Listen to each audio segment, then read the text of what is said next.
SIT pen drive ಕೇಸ್ನ enquiry ಮಾಡ್ತಾ ಇರುವಂತಹ ಸ್ಪೆಷಲ್ ಇನ್ವೆಸ್ಟಿಗೇಷನ್ ಟೀಮ್ ಈಗ ಪೆನ್ ಡ್ರೈವ್ ಹಂಚಿಕೆಯಾದಂತಹ ಮೂಲದ ಬೆನ್ನಹತ್ತಿದೆ. ಕಾರ್ತಿಕ್, ನವೀನ್, ಪುಟ್ಟರಾಜು, ಚೇತನ್ ಪಾತ್ರ ಏನು ಅನ್ನುವುದನ್ನ ಶೋಧಿಸ್ತಾ ಇದೆ. ಅಷ್ಟೇ ಅಲ್ಲ, ಬಂಧಿತ ಚೇತನ್, ಲಿಖಿತ್ನ ಮೊಬೈಲ್ ವಶಕ್ಕೆ ಪಡೆದು ಎಸ್ಐಟಿ ಪರಿಶೀಲನೆ ಮಾಡ್ತಾ ಇದೆ.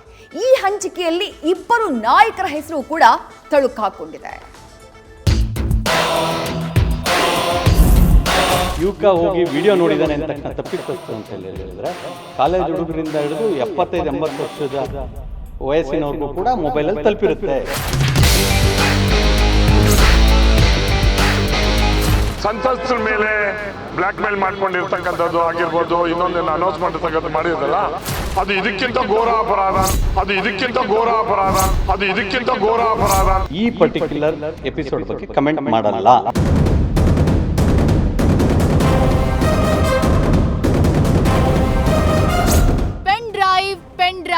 ಪೆನ್ ಡ್ರೈವ್ ಎಲ್ಲೋದ್ರೂ ಒಂದೇ ಚರ್ಚೆ. ಇದೇ ಪೆನ್ ಡ್ರೈವ್ ಕೇಸ್ ಜಾಲಾಡ್ತಿರುವ ಎಸ್ಐಟಿ ಹಗಲು ರಾತ್ರಿ ನಿದ್ದೆಗೆಟ್ಟು ಕೆಲಸ ಮಾಡ್ತಿದೆ. ಪ್ರಕರಣದಲ್ಲಿ ಇಬ್ಬರನ್ನ ಬಂಧಿಸಿ ಜೈಲಿಗಟ್ಟಿದ ಎಸ್ಐಟಿ ಆ ಮೂವರಿಗಾಗಿ ಬಲೆ ಹಾಕಿ ಕೂತಿದೆ. ಅಂದ್ಹಾಗೆ ಪೆನ್ ಡ್ರೈವ್ ಲೀಕ್ ಮಾಡಿದವರ ಪಾತ್ರ ಹಾಗೂ ಅವರ ಕೆಲಸದ ಬಗ್ಗೆ ಸಂಪೂರ್ಣ ಮಾಹಿತಿ ಕಲೆ ಹಾಕ್ತಿದೆ.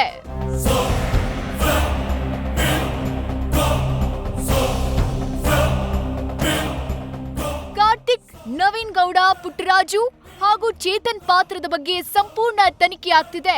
ಇವರೆಲ್ಲರಿಗೂ ಕಮಾಂಡಿಂಗ್ ಇದೆ ಅನ್ನೋದನ್ನ ಬಲ್ಲ ಎಸ್ಐಟಿ ಈ ಐವರಿಗೆ ಯಾವ ರೀತಿಯ ಟಾಸ್ಕ್ ನೀಡಲಾಗಿತ್ತು ಅನ್ನೋ ಬಗ್ಗೆ ತನಿಖೆ ಮಾಡ್ತಿದೆ.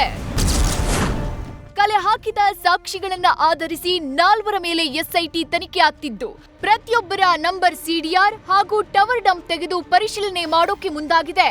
ಇವರು ಯಾರ್ಯಾರ ಜೊತೆ ಕಾಂಟ್ರಾಕ್ಟ್ ನಲ್ಲಿದ್ರು ಅನ್ನೋ ಬಗ್ಗೆ ಮಾಹಿತಿ ಕಲೆ ಹಾಕಲಾಗ್ತಿದೆ. ಈ ವಿಡಿಯೋ ಯಾವಾಗ ವೈರಲ್ ಆಗ್ತಾ ಇತ್ತು, ಆಗ ಇವರೆಲ್ಲರೂ ಎಲ್ಲಿದ್ರು, ಇವರ ಮೊಬೈಲ್ಗೆ ಆ ವಿಡಿಯೋ ಕಳುಹಿಸಿದ್ರ, ಇವರ ಮೊಬೈಲ್ಗೆ ಆ ವಿಡಿಯೋ ಬಂದಿದ್ದು ಯಾವಾಗ, ಅದನ್ನ ಕಳಿಸಿದವರು ಯಾರು ಅನ್ನೋ ಬಗ್ಗೆಯೂ ಮಾಹಿತಿ ಹೆಕ್ಕಲಾಗ್ತಿದೆ. ಇನ್ನು ಬಂಧಿತರ ಮೊಬೈಲ್ನ ಎಫ್ಎಸ್ಎಲ್ಗೆ ಕಳುಹಿಸಿ ರಿಟ್ರೀವ್ ಮಾಡಿಸೋಕೆ ಸಹ ಅಧಿಕಾರಿಗಳು ಮುಂದಾಗಿದ್ದಾರೆ ಅನ್ನೋ ಮಾಹಿತಿ ಸಿಕ್ಕಿದೆ. ಪೆನ್ ಡ್ರೈವ್ ಡಿಸ್ಟ್ರಿಬ್ಯೂಷನ್ ನಲ್ಲಿ ಇಬ್ಬರು ಪ್ರಭಾವಿಗಳು. ಚೇತನ್, ಲಿಖಿತ್ ನಿಂದ ಮಾಜಿ ಶಾಸಕರಿಗೆ ಕಂಟಕ ಫಿಕ್ಸ್. ಇನ್ನು ಪೆನ್ ಡ್ರೈವ್ ಡಿಸ್ಟ್ರಿಬ್ಯೂಷನ್ಗೆ ಮಾಜಿ ಶಾಸಕರು ಗುತ್ತಿಗೆ ಪಡೆದಿದ್ರ ಅನ್ನೋ ಪ್ರಶ್ನೆಗಳು ಎದ್ದಿವೆ. ಬಂಧಿತ ಚೇತನ್, ಲಿಖಿತ್ ಸದ್ಯ ನ್ಯಾಯಾಂಗ ಬಂಧನದಲ್ಲಿದ್ದು ತಮ್ಮ ವಶಕ್ಕೆ ಪಡೆದು ತನಿಖೆಗೆ ಎಸ್ಐಟಿ ಮುಂದಾಗಿದೆ. ಅವರ ಬಳಿ ಒಂದಷ್ಟು ದಾಖಲೆಗಳು ಇರಬಹುದು ಅನ್ನೋ ಶಂಕೆ ಕೂಡ ಇದೆ. ಕಾರಣ, ಬಂಧಿತ ಇಬ್ರು ಕೂಡ ಮಾಜಿ ಶಾಸಕರ ಕಚೇರಿಯಲ್ಲಿ ಕೆಲಸ ಮಾಡ್ತಾ ಇದ್ರಂತೆ. ಒಂದ್ ವೇಳೆ ಮಾಜಿ ಶಾಸಕರ ಕೈವಾಡ ಇದೆ ಅಂತಾದ್ರೆ ಕಾನೂನು ಕಂಟಕ ಖಚಿತ.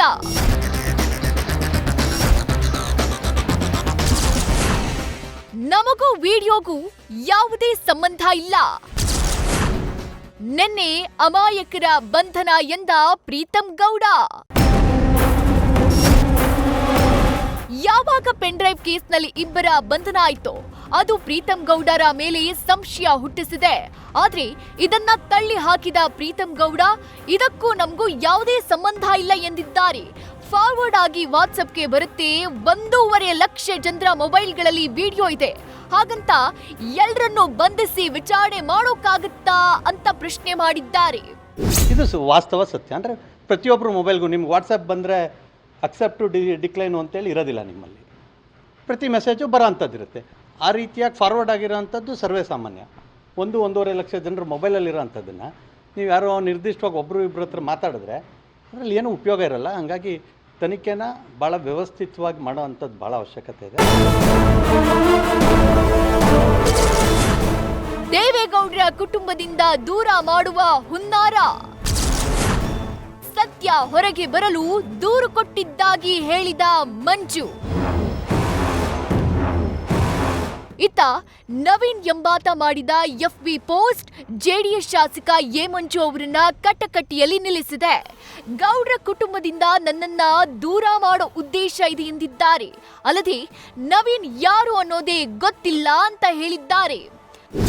ಅವನು ನವೀನ್ ಗೌಡ ಅಂತಕ್ಕಂಥನು ತಪ್ಪಿಸ್ಕೊಳ್ಳೋಕೆ ಸಲುವಾಗಿ ಈ SITಯ ಒಂದು ಇದನ್ನು ದಿಕ್ ತಪ್ಪಿಸೋಕ್ಕೆ ಸಲುವಾಗಿ, ಇನ್ವೆಸ್ಟಿಗೇಷನನ್ನು ತಪ್ಪಿಸೋ ಸಲುವಾಗಿ ಈ ರೀತಿಯಾದಂಥ ಹೇಳಿಕೆ ಮಾಡಿರ್ಬೋದು ಅಂತ ನನ್ನ ಭಾವನೆ. ಬಹುಶಃ ನನಗೆ ಅನ್ನಿಸ್ತದೆ ಇದರಿಂದ ರಾಜಕೀಯ ಷಡ್ಯಂತ್ರ ಇರಬಹುದು. ಇವತ್ತು ನಾನು ದೇವೇಗೌಡರು ಪಕ್ಷದಿಂದ ಚುನಾವಣೆಯಲ್ಲಿ ಗೆದ್ದಿದ್ದೀನಿ. ನನಗೆ ಕೊನೆಯ ಒಂದು ಅವಕಾಶವನ್ನು ದೇವೇಗೌಡರು ಕರೆದು ಟಿಕೆಟ್ ಕೊಟ್ಟಿದ್ದಾರೆ. ನನ್ನನ್ನು ಅವರ ಕುಟುಂಬದಿಂದ ದೂರ ಮಾಡಬೇಕು, ಡಿಸ್ಟರ್ಬ್ ಮಾಡಬೇಕು ಅಂತಕ್ಕಂಥದ್ದು ಉದ್ದೇಶ ಇದೆ ಅಂತಕ್ಕಂಥದ್ದು. ಒಟ್ಟಾರೆ ಪೆನ್ ಡ್ರೈವ್ ಸುರುಳಿ ಎಲ್ಲೆಲ್ಲೋ ಸುತ್ತಕೊಳ್ತಾ ಇದೆ. 3 ಪಕ್ಷಗಳಿಗೂ ಒಂದಲ್ಲ ಒಂದು ರೀತಿ ನಂಟು ಬೆಸೆದಿದೆ ಅನ್ನೋದು ಗೊತ್ತಾಗ್ತಿದೆ. Sandesh, crime bureau, news first. News first ನಿರ್ಭೀತಿಯಿಂದ ನಿಮ್ಮ ಪರವಾಗಿ.